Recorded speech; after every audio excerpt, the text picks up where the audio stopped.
સર્વને જય સ્વામિનારાયણ।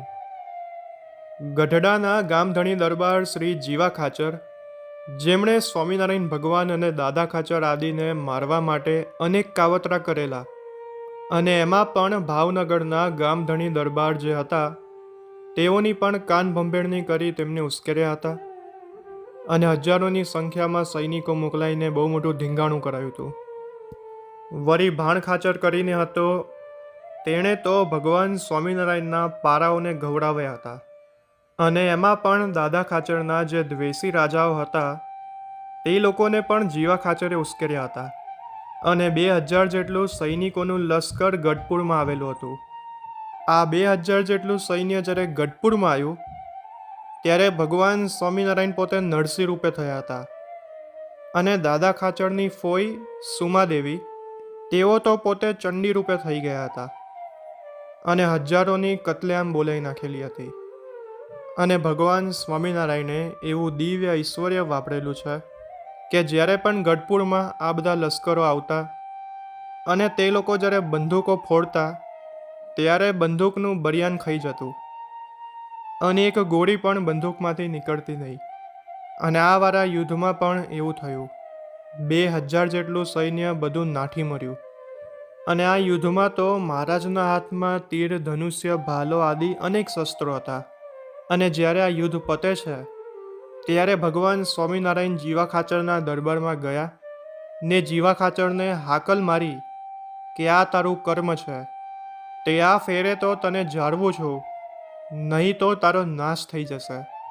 તારી દીકરીઓ અમરબાઈ અને અમૂલાબાઈ અમારી પાસે આવ્યા, તે મારા સ્વરૂપમાં ભક્તિવાળા છે ને શ્રેષ્ઠ સદ્ગુણવાળા છે, એટલે તે ભક્તોને લીધે તને આજ મારતો નથી, નહીં તો આજ તારો નાશ કરે। આવી રીતે મહારાજે જીવા ખાચરને ત્યાં સુધી કહી નાખ્યું હતું, છતાં પણ જીવા ખાચરની દીકરીઓ મહારાજની ઉત્તમ ભક્ત હતી, તેના કારણે મહારાજે તેમને જવા દીધા। આ પ્રસંગ તો સારાંશ રૂપે મેં અહીંયા કહ્યો છે। આ વિડીયોમાં આપણે આ પ્રસંગ નથી લેવાનો, ભવિષ્યમાં ક્યારેક મૂકીશું, પણ કહેવાનું એ છે કે નીચમાં નીચ અને છેલ્લી કક્ષાનું કહીએ એવું વેર ઝેર જીવા ખાચરને દાદા ખાચર પ્રત્યે હતું। હવે મુખ્યત્વે આપણે જે પ્રસંગ ઉપર વાત કરતા હતા કે જ્યારે જીવા ખાચરની અંતિમ અવસ્થા હતી ત્યારે શ્રીજી મહારાજ પોતે એમને ત્યાં પધાર્યા। ત્યારે જીવા ખાચર મહારાજને કહે છે કે હે મહારાજ, હું તો શિશુપાલ, કંસ અને જરાસંધ તે કરતાં પણ દુષ્ટ છું, હું તો આ લોકો કરતાં પણ આઘો ગયો, માટે મારું કલ્યાણ તો કોઈ કારે ન થાય। ત્યારે ભગવાન સ્વામિનારાયણ તેમને શું આગળ કહે છે અને તેમનું કલ્યાણ શા વાસ્તે કરે છે, આવો ગ્રંથમાં જે રીતે લખ્યું છે તે રીતે શબ્દસહ નિહાળીએ। એકવાર ગઢડામાં જીવા ખાચરને દેહ મૂકવાનો અવસર થયો, ત્યારે અમૂલાબાઈએ મહારાજને કહ્યું છે, હે મહારાજ, જીવા ખાચર હવે 7 ઘડી છે। ત્યારે શ્રીજી મહારાજ 2-4 પારાઓને ભેગા લઈને જીવા ખાચરને જોવા સારું ગયા, અને ત્યારે મહારાજને ઢોલિયો ઢારીને ઉપર બેસાડ્યા ને જીવા ખાચર પગે લાગ્યા। ત્યારે મહારાજ બોલ્યા છે, જીવા ખાચર, હું તમારું કલ્યાણ કરીશ। ત્યારે જીવા ખાચર બોલ્યા છે, હે મહારાજ, મારું કલ્યાણ થાય તેવો હું નથી। કેમ છે? તમે આ મંદિર કરતા હતા ત્યારે ભાવનગર દરબારથી તકરાર કરાવી, તે મેં જ કરાવી હતી। વળી ભાણ ખાચરે તમારા પારા ગવડાવ્યા, તેમાં પણ મારું જ કામ હતું। વળી દાદા ખાચર સાથે મેં અનેક અન્યાય કર્યા છે, અને મેં બહુ તકરારો કરી છે, માટે હું તો જરાસંધ, શિશુપાલને કંસ તેથી પણ આઘો ગયો છું, માટે મારું કલ્યાણ કેમ કરીને થાય?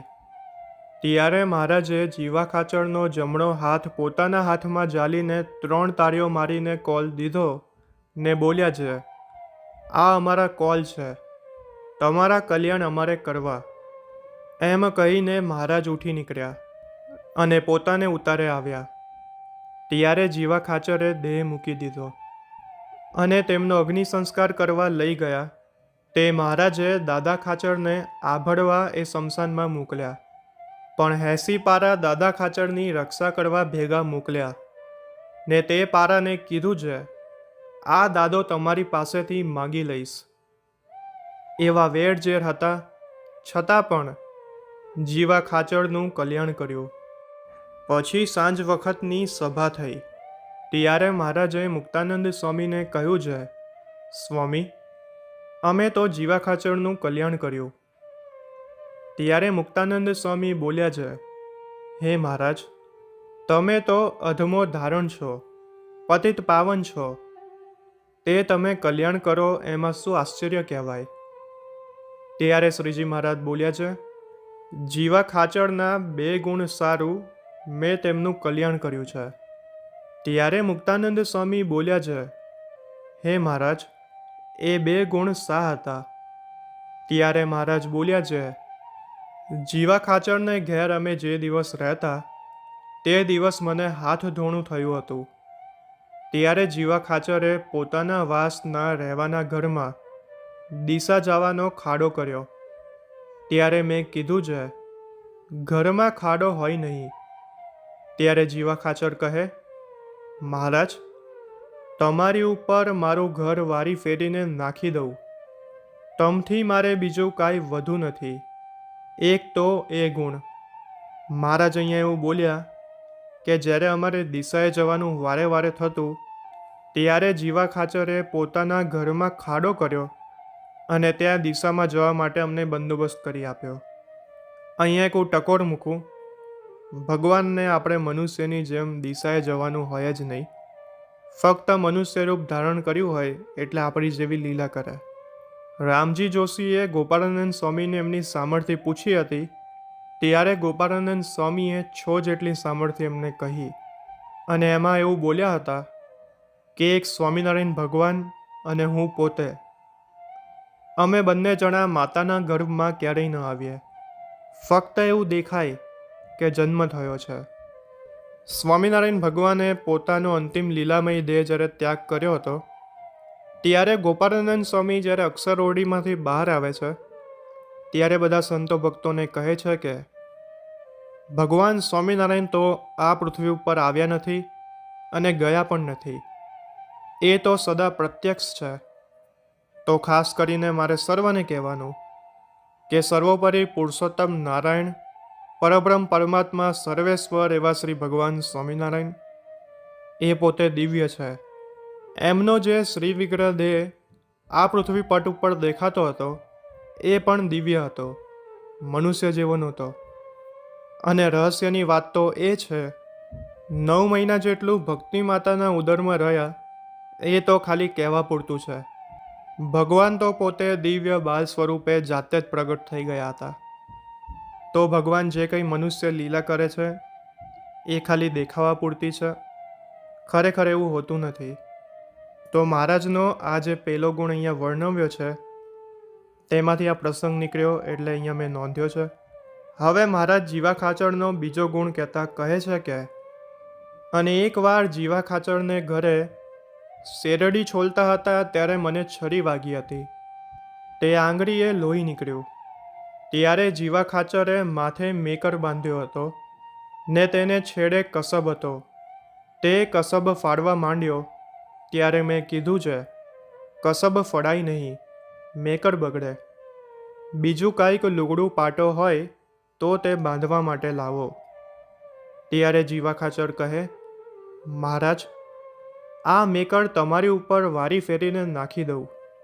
એમ કહીને કસબ ફાડીને મારે હાથે પાટો બાંધ્યો. એ જીવા ખાચરનો બીજો ગુણ. આ 2 ગુણ સારું અમે જીવા ખાચરનું કલ્યાણ કર્યું. ત્યારે મુક્તાનંદ સ્વામી બોલ્યા છે, એ કામ તો દ્રૌપદીના જેવું જીવા ખાચરે કર્યું. એ વાત સાંભળીને સર્વે સભા પ્રેમમગ્ન થઈ. જે જીવા ખાચર જે મકર ફાડે છે એ કેવો કિંમતી હોય! તો આ એક પ્રકારનો ગામડિયો ઊભો ફેંટો કહેવાય. અને એના છેડે જે કસબ હોય એ સોના રૂપાના તારવાળો લેસ હોય. તો આવી કિંમતી વસ્તુ પણ જીવા ખાચર કહે, મહારાજ તમારી માટે તો આ બધું વારી ફેરીને નાખી દઉં. અંતે હું એટલું જણાવું કે જીવા ખાચરને ભલે દ્વેષ હોય, પણ તેઓને ભગવાન સ્વામિનારાયણ પ્રત્યે પ્રેમ પણ એટલો હતો. જીવા ખાચરના આપણે અવગુણ બી ગાઈએ, તે સાથે આપણે તેમના જે ગુણ છે તે બી ગાવા પડે.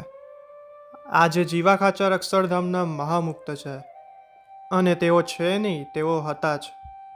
કારણ કે આ જેટલા બી પાત્રો છે એ સર્વે ભગવાન સ્વામિનારાયણ સાથે અક્ષરધામમાંથી પધારેલા હતા. અને આવી સારી નરસિંહ લીલા તો સહેજે ભગવાન સર્જે. એટલે જીવા ખાચરનું આપણે નામ લઈએ તો અંતે એવું બી કહેવું પડે કે તેઓ ભગવાન સ્વામિનારાયણના ઉત્તમ ભક્ત પણ હતા. આવા અનેક ન સાંભળેલા પ્રસંગો આ યુટ્યુબ ચેનલ સ્વામિનારાયણ સર્વોપરી પર મુકાયા છે અને આગળ મુકાશે. તો જો તમે આ યુટ્યુબ ચેનલ સ્વામિનારાયણ સર્વોપરી પર નવા હો તો તેને સબસ્ક્રાઈબ કરી નોટિફિકેશન બેલને ઓન કરી રાખજો, જેથી ભવિષ્યમાં જે વિડીયો મૂકવામાં આવે તે તમને પ્રાપ્ત થાય. અને આ વિડીયોને લાઈક કરીને દરેક હરિભક્તોને મોકલજો, જેથી સૌને આ પ્રસંગના દર્શન થાય.